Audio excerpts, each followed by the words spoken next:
Hey everyone, welcome to my presentation all about the joys of externally intercalating at medical school. My name is Mez and I finished my third year of medical school back in July, and this year from 2024 to 2025 I am over at UCL and I am okay, perfect, thank you. I'm studying a master's in reproductive science and women's health. And we're going to talk all about kind of the process, why I chose this course, and different tips and tricks that I found that helped me along the way. Okay. So, just a bit of a definition of what intercalation is. Hopefully, as medics, we're all kind of aware of it. It has gone a little bit out of fashion in the last couple of years, but intercalation is basically a break from medical school, usually a year long, that you can earn an additional degree, usually something related to medicine, but depending on your university, it varies on how far away you can step from the medical field. And this can either be an undergrad degree, so a BSc or a BA, or it can even be a postgrad degree, so a Master's of Arts or Science, or if you're really into a subject, you can even go and opt in for a PhD. But it's just a year out to kind of explore your own interests and kind of take a break from medical school. Okay, so my first point I wanted to come on to is a lot of people ended up asking me as well why I decided to do an MSc over a BSc. And I put on a couple of things that I considered while I was choosing between the two. But ultimately, I thought, okay, I'm going to take a year out of med school anyway. I might as well get an MSc out of it rather than a BSc. Now, this was hindered by a few things. One of the courses that I'll come on to in the next slide was medical education. But the courses that I wanted to apply to only had a BSc option. So that might be a caveat to one of the options you choose. There might not be a postgrad option available to you, but I'd say because it's such a big time commitment and a master's is a more senior ranking degree qualification, I think if you're really struggling between it, I'd say go for the MSc option if it's available. There are obviously different things to consider. One of the important things is timing. BScs are often a little shorter. They're more like medical school terms where you might have a final assessment or assignment such as a dissertation due in around May, June time, and then you get a bit of a summer holiday before you come back to medical school. Whereas an MSc program is a almost 10 to 11th month commitment. So for me, I started my master's in September and I won't finish until August. So there's basically no summer holiday for me. But if you manage your time well, it's definitely a possibility that you get a bit of a break. And the great thing about intercalating in general is you do get the luxury of having a proper Christmas and Easter break that normal uni students get. So I am currently on my month-long Christmas break, which I'm very much looking forward to. So that's something to consider, the time span. How much are you willing to dedicate your time to this subject you're pursuing? The MSc also has a higher research focus. You're expected to be more independent with your learning. Pretty much every single lecture that I've had so far has been an expert guest lecture that sometimes have flown in from another country. So these are people at the top of their field, and they might not necessarily be dumbing their lectures down to a level where they might be teaching someone who's come straight from school. So it definitely was a step up in my learning and application of taking things in from a lecture than I had at medical school, which took a bit of getting used to, but it's such a great privilege to learn from such amazing individuals that I kind of was like, okay, even if I don't understand it right now, I'll take the time to understand it later on. And then that comes under learning style as well. An MSc project might have less overall contact hours because you're expected to be more independent, but overall it adds up to being more as you have more credits to an MSc. There's also the eligibility aspect, which I didn't realize until I actually started Googling a lot of the courses. So for most MSc programs, you don't know if you can actually do it unless you email someone and ask. So a lot of the programs I did have to find the program director's email and things like that and say, I am a third year medical student, can I come to your course next year? And a lot of the times they did not reply, or the answer was no. So make sure to keep that in mind. It might not be explicitly stated whether you can intercalate in this or not. So keep that in mind before you start writing personal statements or drafting CVs and things like that. Always do your due diligence so you don't end up wasting a lot of your own time.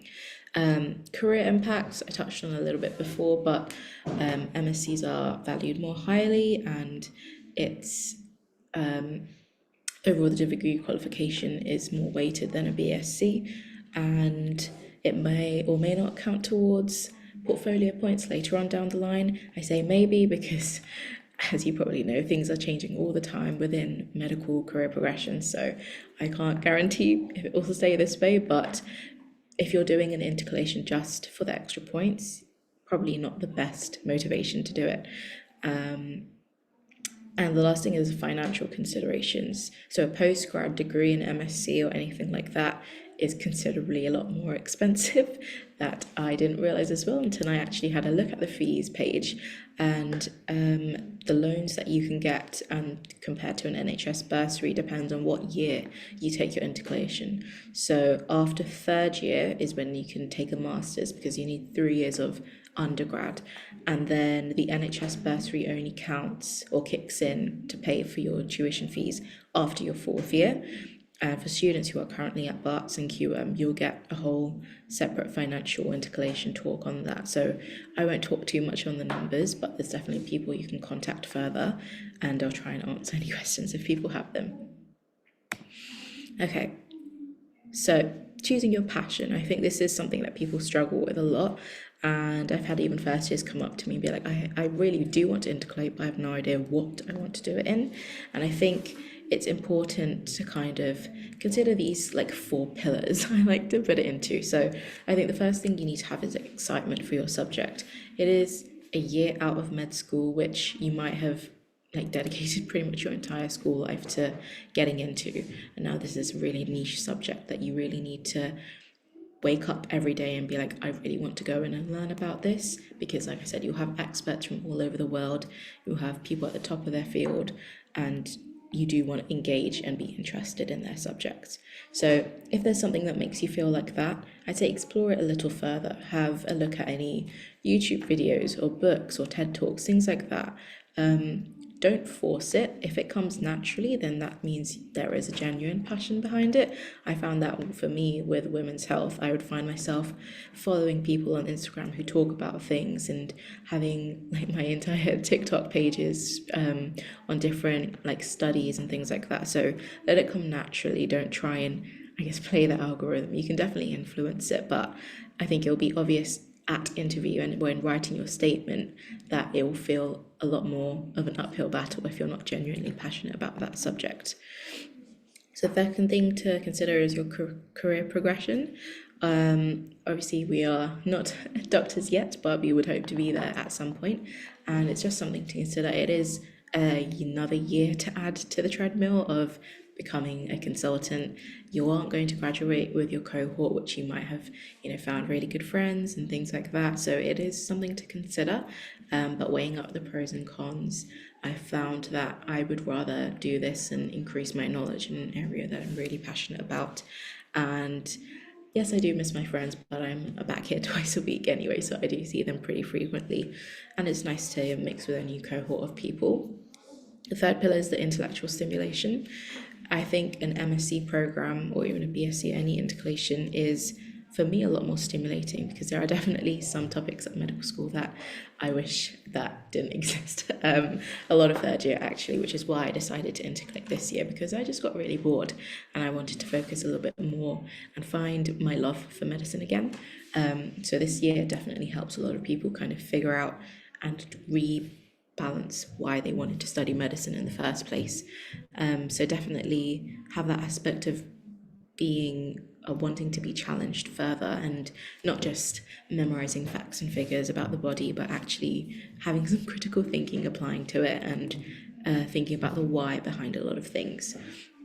The last But by no means least important factor I think to consider is broadening your skill set and network.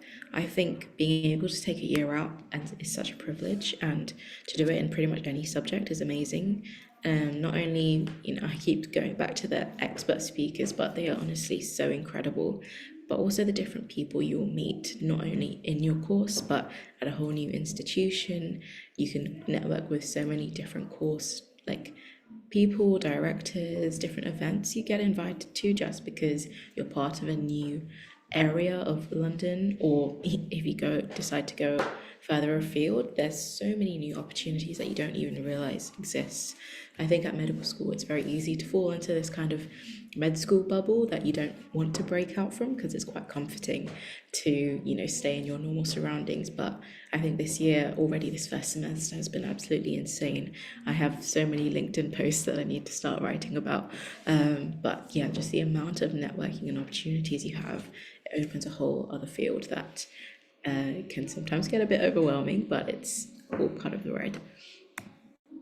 Okay. Okay, so this is a bit about my current MSc. So this is a picture of me on my first day getting my UCL lanyard, which was very nice. And this is a couple of people on my cohort. So my course in particular is split between scientists, so people with a biology equivalent or adjacent background. So we also have social scientists, people from all over the world. That was like one of the main reasons I chose UCL, because it's very much a global university. We have people from Vietnam, America, Iraq. It was like so crazy to hear everyone's different experiences. So we have the scientific side, and then we also have the clinician side. So there's me being a third year medical student, and I'm on a course with people who have been doctors for 4 or 5 years, taking a year out of their specialty training to get more knowledge. I was like in awe of these people because they were so amazing, and all of their knowledge and experiences for someone who wants to go down a similar path in obstetrics and gynecology. Hearing how different people experience that kind of work in different areas of the world is very exciting. My cohort, there's about 20 people, and so it's a lot different from the 500 that was in my medical school year group, but it makes us really, really well knit together. And there's people from all ages and all backgrounds. We had somebody who was a primary school teacher for 20 years who then wanted to know more about the menopause, so she decided to sign up for this course. So it's just so fun. You never know who you're going to meet. Okay, and then these were some other options that I had on my kind of not bucket list, but the list that I wanted to apply to. So they are kind of around the same theme. I did really want to explore more down the medtech route. So there was this digital innovation one at UCL, and specifically their global business school, which is an amazing campus. And that's another thing, you get to explore loads of different campuses once you have that ID access, which is amazing. There was the MSc in medical education, and also the King's MedTech Innovation and Entrepreneurship course that I was really, really stuck between this one and the current one I'm on. And I actually invited the program director to speak at one of my events last week, and I was like, oh no, did I make the wrong choice? But I know that I'll definitely be considering another master's potentially after my junior doctor years. But it's just amazing that you can say being at these institutions, it really gives you the confidence to kind of network and open up so many doors. So you definitely don't need to limit yourself to one particular area. You can apply to as many external institutions as you want. There's no kind of limit to that, which is great. Okay. So the BART has a very interesting application process to go externally. I'm not going to talk much on the internal application because it's slightly different. But the kind of timeline goes into these 6 boxes. So these transitions are interesting. Okay. So the first kind of chunk of the year that you want to intercalate in kind of starts from about August the year before. So you have to consider what courses you want to apply to, start writing your personal statements, and also start reaching out for references. So this kind of happens over the first semester. So this was third year for me, and I definitely did not use the whole time to do this. I am a big procrastinator. I think it wasn't until the Christmas holidays that I finalised my personal statement. But it's important to kind of get an idea and reach out to those program directors if you're considering an MSc course in particular. Am I eligible for this? So you can start planning. The worst thing to do is to set your goal or your dream on this one course and then realize they don't even take medical students. So have a clear focus in mind.